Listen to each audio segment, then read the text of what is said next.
Pernah nggak sih kamu lihat teman yang feed Instagramnya tuh kayaknya sempurna banget, tapi di balik semua foto liburan dan barang-barang keren itu, apa ceritanya beneran seindah itu? Nah, hari ini aku mau bagiin cheat code-nya ke kamu. Kita bakal bongkar bareng-bareng cara beralih dari sekedar main biar kelihatan keren, jadi main untuk menang, dan ngebangun kekayaan yang sesungguhnya secara diam-diam sebelum umur 30. Kenyataannya, banyak banget loh yang terjebak dalam ilusi kesuksesan ini. Persis kayak yang kamu lihat di sini. Di depan, mereka pasang topeng senyum, seolah semuanya baik-baik aja. Tapi di belakangnya, aduh pusing mikirin tagihan. Gajinya mungkin kelihatan gede, tapi tabungannya bisa jadi nol besar. Inilah jebakan kaya penampilan yang seringkali nggak kita sadari. Oke, kita mulai dari bagian pertama, jebakan kaya penampilan. Dengerin baik-baik ya, musuh terbesarmu itu bukanlah cicilan rumah atau mobil. Bukan.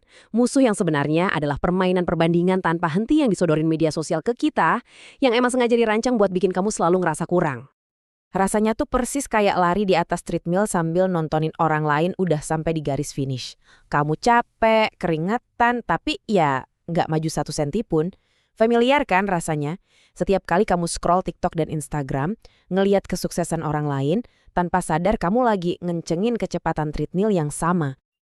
Sekarang, yuk kita kenalan sama musuh nomor satu kita yang sebenarnya, yang seringnya nggak kelihatan. Ini bukan soal gajimu yang kurang, tapi ada sesuatu yang jauh lebih licik yang lagi diam-diam menggerogoti keuanganmu. Nah, ini dia namanya, bocor halus. Anggap aja ini kayak kebocoran kecil yang nggak kelihatan di pipa keuanganmu. Mirip keran yang netesin koin di sini. 1 tetes, 2 tetes, kelihatannya sepele, tapi tahu-tahu ember keuanganmu kering kerontang.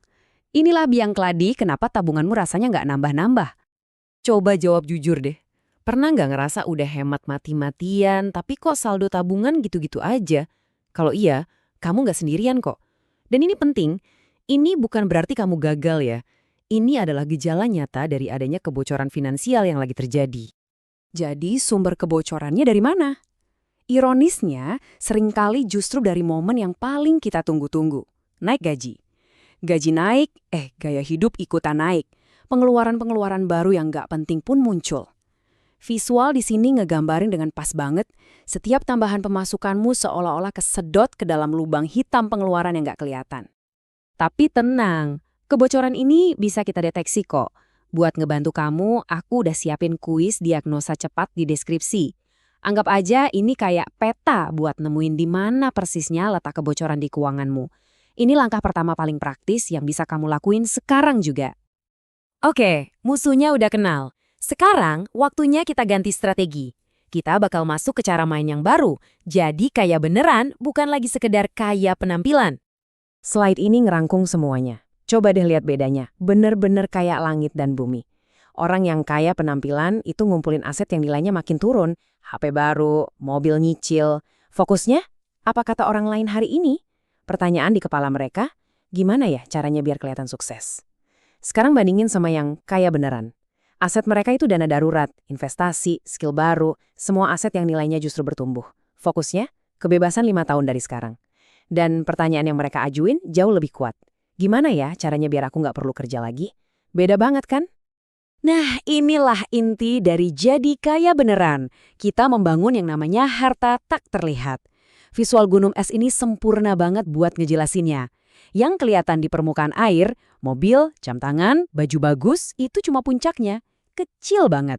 Fondasi raksasa yang 90% tersembunyi di bawah air, itulah kekayaan sejati.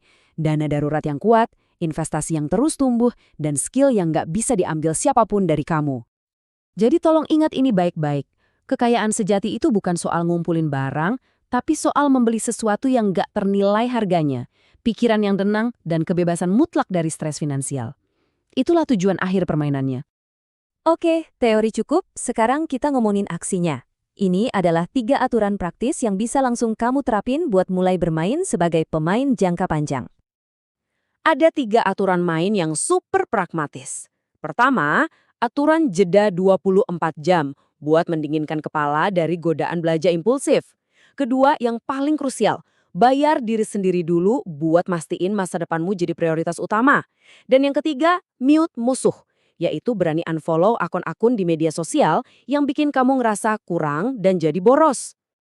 Kita bakal dalemin aturan nomor 2, karena ini benar-benar penambal bocor halus yang paling manjur. Kuncinya cuma satu, urutannya dibalik. Ini nggak bisa ditawar. Begitu gaji masuk, sebelum bayar apapun, langsung transfer 10-20% ke rekening investasi atau dana darurat. Anggap aja ini tagihan untuk masa depanmu. Nah, sisanya baru deh pakai buat bayar tagihan dan gaya hidup. Dengan cara ini, kamu memprioritaskan dirimu sendiri dulu, bukan orang lain. Oke, kita sampai di bagian terakhir. Mulai detik ini, coba deh lupakan kata menabung. Anggap ini sebagai sebuah misi pribadimu untuk membangun kemerdekaan finansialmu sendiri. Kalau kamu cuma bisa ingat satu hal dari semua penjelasan ini, ingat ini, kamu bukan lagi sekedar orang yang lagi hemat. Kamu adalah seorang pemain game jangka panjang. Misimu adalah membangun benteng harta tak terlihat milikmu sendiri. Pergeserannya jelas banget, dari yang tadinya bingung dan cemas menjadi seseorang yang tenang dan fokus menanam benih untuk masa depan. Dan misi ini dimulainya sekarang juga dengan satu langkah nyata. Kalau kamu serius mau menambal kebocoran finansialmu dan mulai membangun kekayaan sejati, langkah pertamamu ada di deskripsi. Langsung kerjain kuis diagnosa gratisnya sekarang juga. Ini adalah langkah paling konkret yang bisa kamu ambil hari ini untuk mulai memenangkan permainan finansialmu.